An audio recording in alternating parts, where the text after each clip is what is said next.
Glória a Deus, a paz do Senhor Jesus. Gente, Deus abençoe vocês com toda sorte de bênçãos em nome de Jesus. Estamos aqui para mais uma aula, nossa segunda aula, né, sobre a pessoa do Espírito Santo.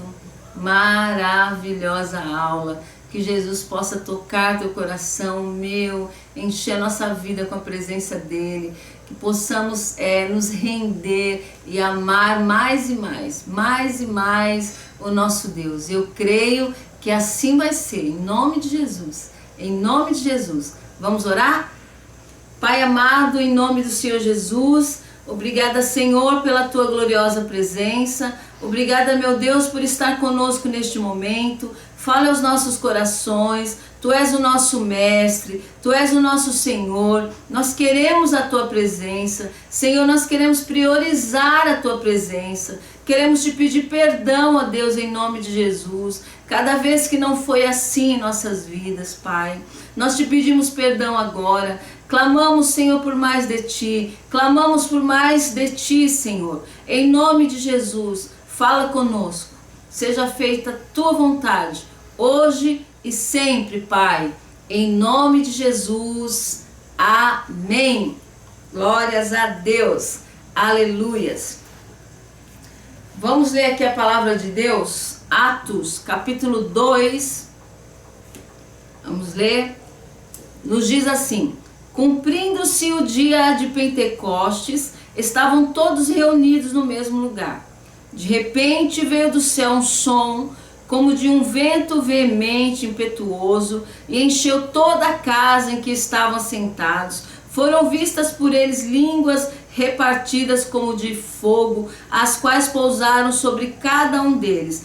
Todos foram cheios do Espírito Santo. Começaram a falar em outras línguas, conforme o Espírito Santo lhe concedia que falassem. E em Jerusalém estavam habitando judeus, varões religiosos de todas as nações que estão debaixo do céu. Correndo aquela voz, juntou-se uma multidão, estava confusa, porque cada um os ouvia falar na sua própria língua. E todos pasmavam e se maravilhavam, dizendo uns aos outros: pois que não são galileus todos esses homens que estão falando? Glórias a Deus. Obrigada, Senhor, pela tua poderosa palavra. Então, queridos, continuando falando sobre o derramar do Espírito, quando eles por 10 dias clamaram e estavam, a Bíblia está dizendo para nós, todos reunidos, ninguém saiu, todo mundo ficou no propósito, né? Todo mundo ouviu o mandamento, ouviu a promessa e ouviu o mandamento. Porque é muito fácil ouvir as promessas. Agora, os mandamentos, parece que a gente tem uma certa dificuldade de ouvir. Mas para que essas promessas se cumpram, nós temos que ouvir os mandamentos. E o Senhor disse: ficai, todos, mandou todos ficarem e eles obedeceram. A unidade, gente, a unidade, ó, todos reunidos, a unidade é algo que o coração do Senhor se alegra e se agrada muito. A igreja perde quando ela se divide. A igreja sofre quando se divide. A igreja sofre quando deixa entrar rebeldia. A igreja perde unção, derramar da unção, quando ficamos separados. Porque unidos, quando nós nos unimos, a Bíblia diz que o que dois ligar na terra será ligado no céu, né? A Bíblia diz que quando um justo clama, o Senhor faz coisas muito grandiosas. Agora você imagine uma igreja clamando, uma igreja orando. Os 120, que era aquela igreja, reunidos, pedindo somente uma coisa, que era a presença do Consolador, né? Olha, vocês vão se reunir, e vocês vão se reunir no propósito. Não é para clamar por outra coisa, é para clamar pela presença, pelo derramar do Espírito. Todos no mesmo Espírito, no mesmo mover. Esse tempo vai ser assim porque Deus mandou. E eles ficaram. Ó, quão bom, quão suave é que os irmãos vivam em união. É como o quê? É como o óleo que desce da barba de Arão. O óleo é o que? O óleo é a unção. A união, a unidade só vai gerar mais presença do Espírito. Só vai, um crente cheio do Espírito é maravilhoso. A igreja toda só podia dar isso. Uma pregação, 3.000 almas se rendendo. Porque foi o apóstolo Paulo, ele é o levantado pelo Senhor, os outros todos clamando: vem, Senhor, vem como veio sobre nós, vem sobre eles, Pai, vem tocar eles. E o Senhor fez, porque era uma comunhão, era uma unidade aqui, a igreja toda reunida no mesmo lugar, Nós, infelizmente, gente, erramos muito, com tanta divisão, com tanta confusão, com tanta briga, totalmente fora dos propósitos do coração de Deus. O Espírito Santo quer encher, quer se derramar sobre a minha vida e sobre a tua vida. O Espírito Santo é uma pessoa que está se movendo poderosamente, e Ele quer que eu o busque mais, porque tem muita coisa para o Espírito Santo fazer na minha vida e na tua vida. Eu quero ler aqui Atos capítulo 13. Atos capítulo 13. No versículo 2 diz assim, ó: e servindo eles ao Senhor, jejuando, disse o Espírito Santo: apartai-me a Barnabé e a Saulo para a obra a que os tenho chamado. O Espírito Santo é uma pessoa que fala, o Espírito Santo dirige, o Espírito é que vai falar para a igreja, e não a igreja falar para o Espírito. O Espírito Santo é que vai dar ordem para a igreja, e não a igreja dar ordem ao Espírito Santo. Ah, sim, eu não quero. Ah, o Saulo eu não quero. Esse Saulo aí, ó, eu não quero. Sei muita coisa dele, eu não quero. Não sinto que é ele. Se o Espírito de Deus levantou uma pessoa, ele sabe o que está fazendo. E mesmo que eu não entenda no primeiro momento, eu tenho que crer. Eu preciso crer que é Ele que fala com a igreja. É Ele que fala. Gente, ó, presta atenção numa coisa. O Senhor não vai dar a igreja dele para um homem. Não, Deus dá o homem para a igreja, porque a igreja é dele. O Senhor não vai dar a noiva dele para um homem, não vai dar. A noiva é dele, ele vai dar um homem para cuidar da noiva, o amigo. Como João Batista falou, eu sou amigo do noivo. Então o Senhor não vai dar a igreja dele para o homem, é o Espírito que fala. Quando acontece isso, isso é adultério no mundo espiritual. Quando a noiva está na mão de um homem, isso é adultério no mundo espiritual. E isso Deus vai cobrar muito caro. Muito caro. A noiva não pode estar na mão de um homem. O Espírito tem que falar com a igreja. O Espírito tem que mandar. Ele é o Senhor. E quando vem essa ordem do Espírito, e aí sim, ele vai falar com aquela direção que ele levantou, e isso não é obedecido, também se paga um preço muito alto. Então muitas coisas podem impedir o mover do Espírito Santo. Então põe isso na tua cabeça. O Senhor não vai dar a noiva dele para um homem. Não, o Senhor levanta um homem, um amigo, para cuidar da igreja, da noiva que é dele. Quando essa noiva está na mão de um homem, isso é adultério. Espiritualmente é gravíssimo. Não vai prosseguir, porque a noiva é de Cristo. Então o Espírito é quem dá ordem, o Espírito é quem fala com a igreja. A gente entendendo ou não, nós, ainda que muitas vezes o Senhor venha falar comigo e eu não entenda, eu tenho que obedecer. Que muitas vezes Deus venha falar com uma liderança minha e eu não entenda, eu tenho que obedecer. Eu tenho que obedecer, porque a igreja não é minha. A igreja é do Senhor, e Ele coloca a sua liderança para ouvir a voz dele. Quando isso não acontece também, Deus vai cobrar, porque Apocalipse diz que os anjos da igreja estão na mão do Senhor. Para você ver que como a noiva, ele é o zelo do Senhor, é a menina dos olhos de Deus, a noiva é do Senhor. Então os anjos da igreja estão tudo na mão do Senhor.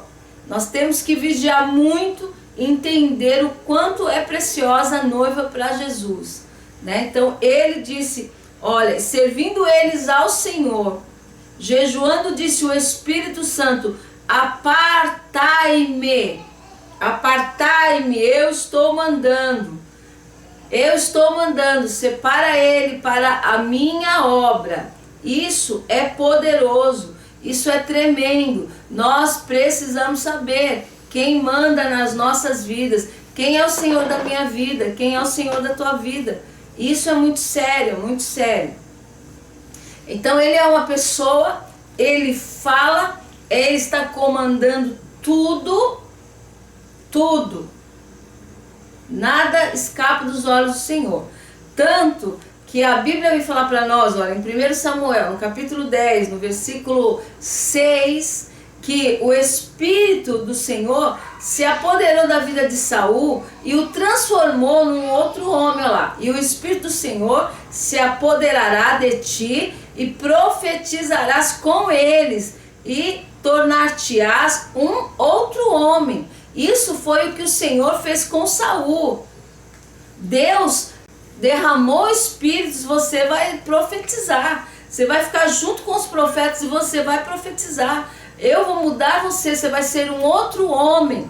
Essa é a vontade do Espírito Santo para todo mundo, para todas as pessoas. Essa é a vontade, essa é a promessa. Mas vamos pôr na nossa cabeça que promessa sem mandamento não vai se cumprir. Promessa sem obediência não vai dizer que Deus, mas foi Deus que falou. Mas e a obediência? Por que Saul não obedeceu? Por que Saul não continuou olhando para o Senhor? Por que Saul não priorizou essa unção, esse espírito que se derramou sobre a vida dele e o transformou em um outro homem? Por quê? Porque a visão dele foi para o reino. Ele foi rei, né? Ele chegou num lugar muito alto aos olhos dele na terra. As preocupações deles começaram a ser outras.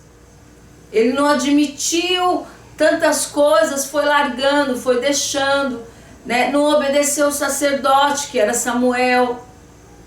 Ele quis sacrificar e não podia, porque ele não era sacerdote. Não, mas eu sou o rei, eu mando em tudo, né? Não importa o quanto a gente cresça. É igual um filho. Não importa o quanto esse filho cresça. Você acha mesmo que depois de um pai criar um filho, uma mãe ficar velhinha, e seu filho cresce, né? Como meus amigos aqui, o Ed, o Marcos, cresceram e a mãezinha ficou senhorinha e ficou pequenininha. Mas para eles e para uns filhos ungidos é grande. É a mãe, é o pai. Nunca vai deixar de ser. Então, por mais que a gente cresça, gente, nunca vai chegar perto de Deus. Por mais que a gente conquiste o que pensamos, o que sonhamos, que Deus... Nunca. Saul se perdeu no que recebeu de Deus. Se perdeu nas suas bênçãos terrenas. Esqueceu que o Senhor falou, eu vou derramar do meu espírito. E olha que no Antigo Testamento isso era raríssimo. Vou te transformar em outro homem. Você vai ser profeta. Você vai estar no meio dos profetas profetizando. Riqueza maior que essa, que nada pode se comparar. Mas não, ele foi vivendo a vida dele, foi ganhando, foi conquistando, foi crescendo e subiu para a cabeça dele. E ele deixou Deus sair do coração. Ele tirou, né? Ele tirou. Ele não cumpriu os mandamentos do Senhor e ele perdeu. Deus é um Deus que fala. Ao contrário de Saul, que quando o Senhor deu essa ordem, o Espírito Santo, ele abraçou. Ele viveu para Deus. Mudou completamente. O Saul, que matava cristãos, que perseguia os cristãos. quando ouviu a voz do Espírito Santo, disse sim, mudou a vida. Mudança de vida, mudança de vida. Gente, uma manifestação do Espírito Santo não significa um avivamento. Muitas vezes pessoas me perguntam por que a pessoa, ela estava ontem de joelho orando, pulando, uma manifestação do Espírito Santo, e ela pulando, e ela celebrando, e hoje essa pessoa, ela não tem mudança de caráter, não tem mudança de vida. Então não é um avivamento, só uma manifestação não é um avivamento. Porque quando vem a alegria do Espírito, todas as pessoas podem receber essa alegria. Agora, um avivamento vem junto, transformação de caráter. Um avivamento, eu vou te transformar num outro homem. Um verdadeiro avivamento nos faz sermos libertos de mentiras, né? Porque o diabo é o pai da mentira, mas ele não cria, ele dá para os outros criar.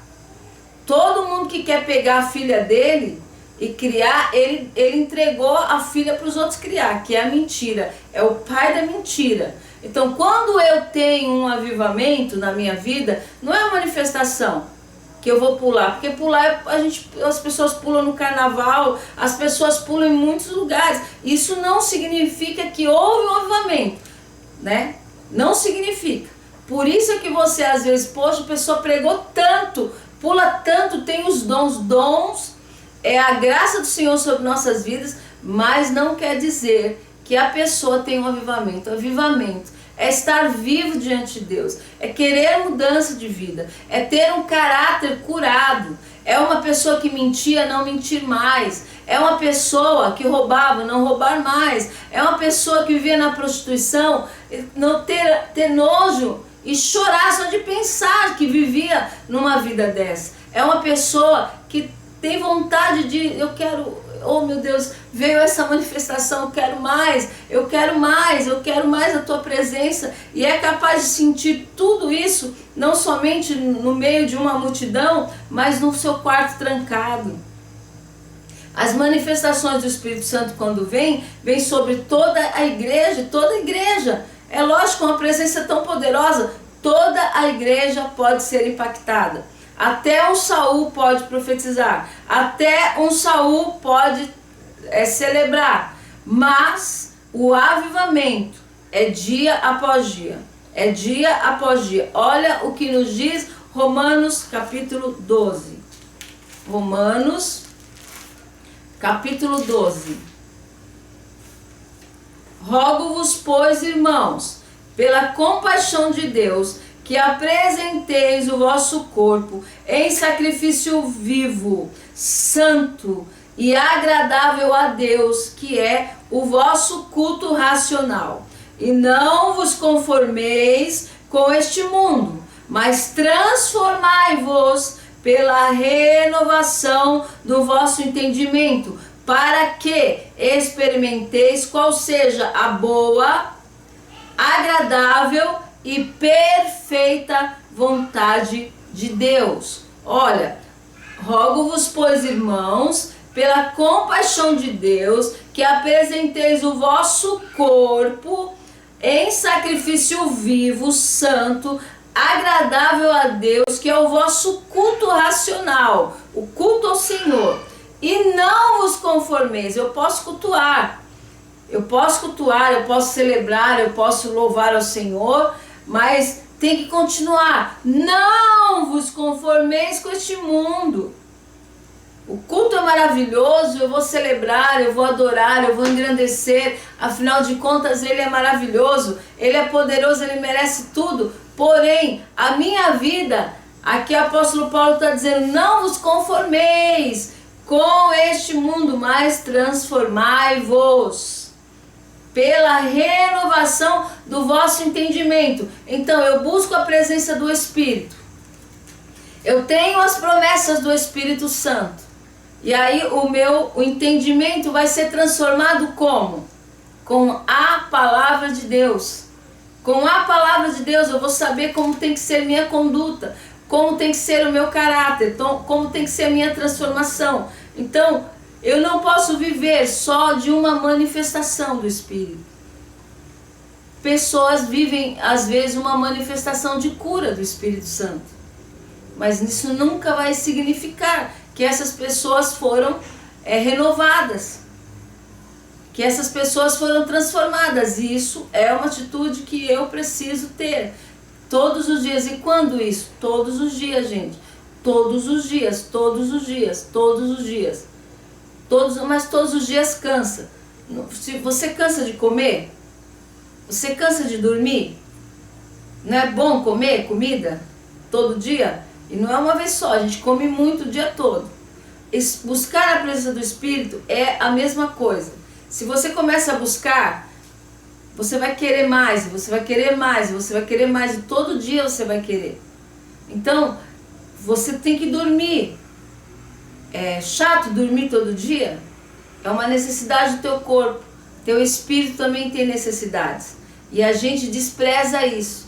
E a gente pensa que eu posso ir num culto no domingo e viver do jeito que eu quiser da segunda-feira em diante. Não é assim. Não é assim. Não vos conformeis com este mundo. Cuidado, isso não é brincadeira. Isso é sério. É o Senhor falando para nós. Renova o teu entendimento. Porque não adianta ser só agradável para você. Tem que ser bom e agradável e perfeito. Porque a vontade de Deus, ela é boa, ela é perfeita e ela é agradável. Não adianta ser só agradável. Tem que ter, para você saber se é de Deus, pensa. É boa? É perfeita? É agradável? Se for agradável aos olhos do Senhor, então essa é a vontade de Deus. E vai ser bom, vai ser perfeito, vai ser agradável para nós. E para Ele o bom, perfeito e agradável é que eu busque todos os dias, é que eu não me conforme, é que eu olhe as coisas e não aceite do jeito que está, e que queira a mudança para mim, queira a mudança para minha família, para as pessoas que eu amo, que a presença do Senhor venha mais, que a gente tenha mais fome de Deus, em nome de Jesus. Há quem diga que o Espírito Santo ele é uma força ativa, não mesmo. Ele é Deus, Ele é Deus, Ele é o Senhor das nossas vidas. Ele é o Senhor que muda tudo, na minha vida e na tua vida. E que faz com que o pacto, a nova aliança, entre dentro do meu coração. E que eu tenha uma vida com Jesus Cristo. Você veja que o Espírito Santo não fala dele. Ele fala de Jesus. Ele fala do plano de Deus, né? Da totalidade. Ele fala de Jesus. O que mais o Espírito Santo quer é que você e eu, cada dia mais, prossigamos em conhecer mais e mais do nosso Deus. Que isso venha gerar em nossos corações arrependimento, transformação e entendimento que Ele não é uma força, mas Ele é Deus, né? Tem um amigo que falou para mim que tinha um ateu que trabalhava com ele, que todo dia falava, me mostra Deus, zombava dele, me mostra Deus. Não é assim, não fala assim, não, me mostra Deus. Você tem que me mostrar Deus, você tem que me mostrar Deus. Não, não é assim. Não é assim. Você busca e Ele vai se apresentar a você. Aí ele disse, olha, tinha um dia que eu estava tão bravo, que eu falei para ele, olha para o sol 1 hora. Depois que você olhar para o sol 1 hora, você vem falar comigo que eu vou te mostrar Deus. Aí ele disse, imagina, não vou conseguir olhar para o sol nem 5 minutos. Ele falou, se você não olha nem para aquilo que Ele criou, como é que você quer ver Deus? Né? Como é que você quer ver Deus se você não consegue olhar, não consegue nem ver o sol que Ele criou? Ele pegou, Ele criou o sol e pôs ali o sol e falou, você vai ficar ali parado. E ele conta que o rapaz ficou observando ele, aí você não consegue, então, e ele falou, então você pega o vento. Quando você pegar o vento, você vem falar comigo. Como que eu vou pegar o vento? Como que eu vou pegar o vento? Aí ele falou assim, então, você não pode nem tocar naquilo que Ele criou, e você diz que Deus não existe porque você não vê, mas o vento você sabe que existe. Por que você não se permite sentir Deus? Por que você também não se humilha ao invés de ficar zombando da minha cara? Por que não se humilha para sentir Deus assim como você sente o vento? para sentir Deus assim como você sente o sol, porque Deus você não vai conseguir ver, mas você vai sentir que Ele está contigo todos os dias. E Ele falou que naquela palavra Ele ganhou o coração daquele homem que começou a ser tocado, a ser transformado e foi conhecer o Deus que ele zombava e se rendeu ao Senhor e a vida foi totalmente transformada. É isso que o Senhor faz, é isso que o Espírito Santo faz. Ele é uma pessoa que está se movendo e trabalhando poderosamente na minha e na tua vida. Hebreus, no capítulo 11, vamos ler, fala que a gente não vive por vistas, né? A gente vive por fé, né? A gente espera algo que a gente não está vendo, mas a gente crê, nós cremos que o Pai está agindo, nós cremos no mover do Espírito, nós cremos que Ele está trabalhando. Hebreus capítulo 11, Hebreus 11, ora, a fé é o firme fundamento das coisas que se esperam e a prova das coisas que não se veem. Então a gente pode não ver, mas nós temos plena certeza que o Espírito está se movendo. 2 Coríntios capítulo 5, se eu não me engano, versículo 7.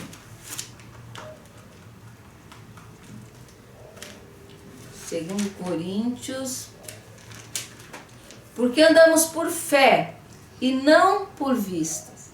Andamos por fé e não por vistas, né? A gente não está vendo, mas nós temos certeza absoluta que Ele está se movendo. Os sinais do Senhor são muito poderosos, são muito grandiosos, são muito maravilhosos.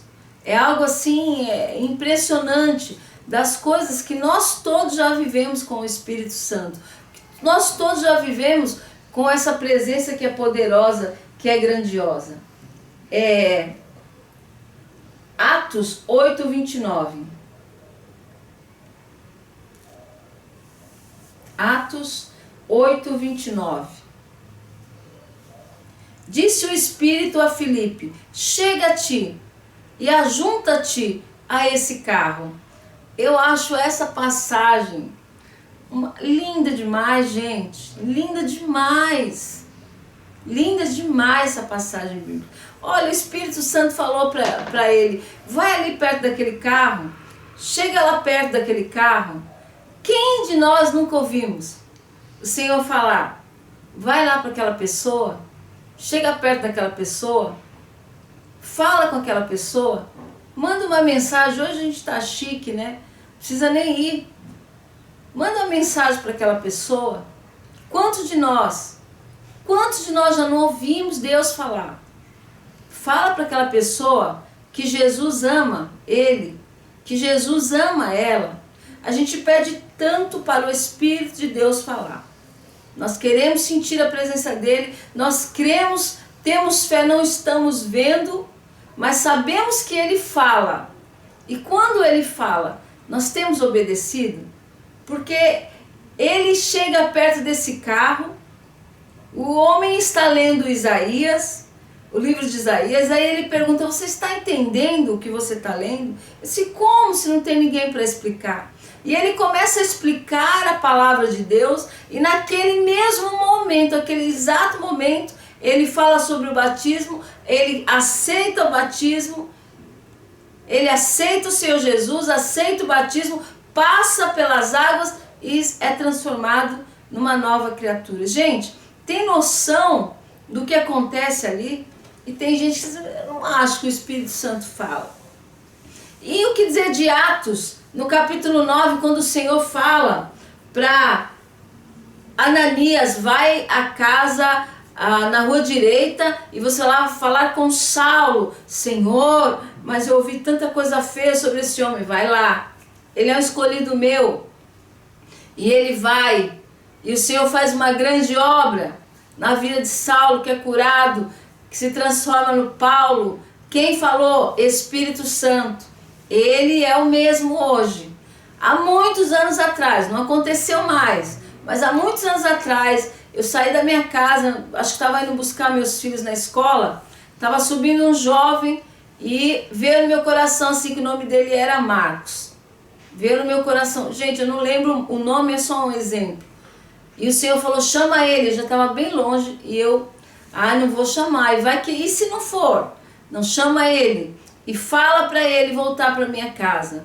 E eu chamei. Quando eu chamei, o moço parou e começou a vir. E eu já comecei a tremer, porque era o nome dele mesmo. Era o nome dele mesmo. E eu comecei a tremer, meu corpo tremia, eu comecei a chorar. E eu falei para ele, moço, nunca me aconteceu isso. Nunca me aconteceu. Eu nunca te vi. E ele falou, eu tô também pensando, de onde que eu te conheço? Porque você me chamou, como você sabe meu nome? E eu contei para ele, mas esse menino chorou. Esse menino chorou. E ele falou, eu tô desviado. Então, Marcos, Jesus está te chamando pelo nome. E a gente chorou no meio da rua, como dois loucos, a gente ficou chorando. E eu sei que impactou a vida dele para sempre. E a minha também. Deus, ele fala, o Espírito Santo fala, o Espírito Santo se move, o Espírito Santo é tremendo. Ouça a voz dele, ele quer falar conosco. Salmos 95, versículos 7 ao 11. Salmos 95, versículos 7 ao 11. Porque ele é o nosso Deus, e nós, povo do seu pasto e ovelhas da sua mão. Se hoje ouvires a sua voz, não endureçais os vossos corações, assim como na provocação e como no dia da tentação no deserto, quando vossos pais me tentaram, me provaram e viram a minha obra. 40 anos estive desgostoso com essa geração e disse, é um povo que erra de coração e não tem conhecido os meus caminhos. A quem jurei na minha ira que não entrarão no meu repouso. Por quê? Porque não ouviram a voz do Senhor. Porque não ouviram. Nós temos que nas nossas orações pedir, Senhor, eu preciso ser sensível à tua voz e eu preciso de ousadia. Eu preciso de ousadia, Pai. Em nome do Senhor Jesus. Hebreus 7, no versículo 7.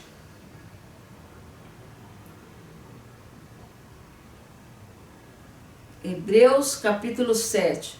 Ora, sem contradição alguma, o menor é abençoado pelo maior. Aí vai até o 18, mas eu vou ler antes. 7, aí põe o 8, versículo 8. E aqui certamente tomam dízimos homens que morrem ali, porém aquele de quem se testifica que vive, e, por assim dizer, por meio de Abraão, até Levi que recebe dízimos, pagou dízimos. Não, é Hebreus 3, eu estou vendo a diferença, Hebreus capítulo 3, versículo 7, Hebreus, glória, aleluia. Portanto, como diz o Espírito Santo, se ouvirdes hoje a sua voz, não endureçais os vossos corações, como na provocação no dia da tentação no deserto. Aqui repetindo o salmo que a gente já leu, Salmos 95. Não endureçais os vossos corações, como na provocação no dia da tentação no deserto, onde vossos pais me tentaram, me provaram e viram por 40 anos as minhas obras.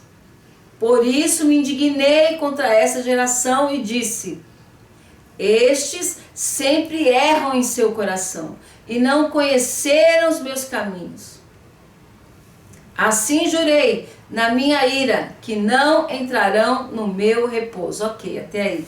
Repetindo a passagem de Salmos em Hebreus. Como é importante para o Senhor que eu escute a voz dele. Que você escute a voz do Espírito Santo. Então a gente precisa aprender, buscar em oração isso. Senhor, preciso da tua presença, mas eu preciso te ouvir, eu quero ser sensível, eu quero te obedecer. Deus, eu quero vencer os meus medos. Eu quero vencer, Senhor, aquilo que me faz errar. Eu quero ter ousadia do Teu Espírito. E a gente tem que orar, a gente tem que clamar ao Senhor, a gente tem que buscar o Senhor. Eu quero me arrepender, Pai, cada vez que eu não Te ouvi, cada vez que eu não Te obedeci. Senhor, eu preciso de Ti. E nós temos que clamar, nós temos que buscar o Senhor para que isso mude na nossa vida, para que a voz dEle seja ouvida e obedecida na minha e na tua vida. Para a gente encerrar,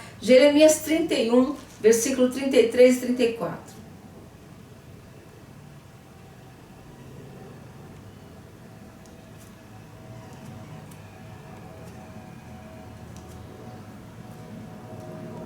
Mas esta é a aliança que farei com a casa de Israel depois daqueles dias, diz o Senhor.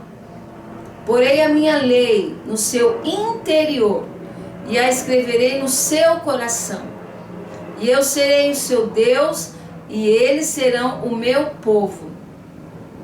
E não ensinará mais cada um a seu próximo, nem cada um a seu irmão, dizendo: conhecei ao Senhor.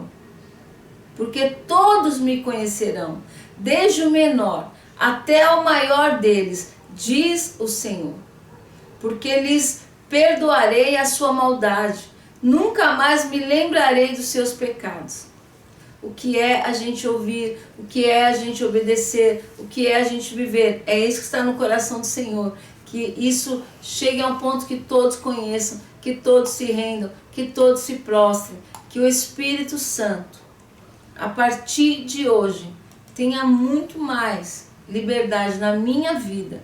Eu falo, Senhor, de todo o meu coração e na tua vida, para falar, para ser ouvido, para que a gente pare para ouvir, para obedecer aquele que vive e que reina para todo sempre. Dê ouvidos a essa voz, porque muita coisa vai mudar. Dê ouvidos à voz do Senhor. Quando Ele fala, Ele já está chamando à existência o milagre. E quando a gente desobedece, estamos paralisando. É promessa, gente, com mandamento. Tem que ser cumprido. Vamos ouvir, vamos obedecer. E assim nós viveremos muito mais da presença dEle em nossas vidas. Fiquem com Deus. Jesus abençoe a todos. A paz do Senhor Jesus Cristo. Lembre, Jesus te ama muito e eu também. A paz a todos, gente. Até a próxima aula. Tchau, tchau.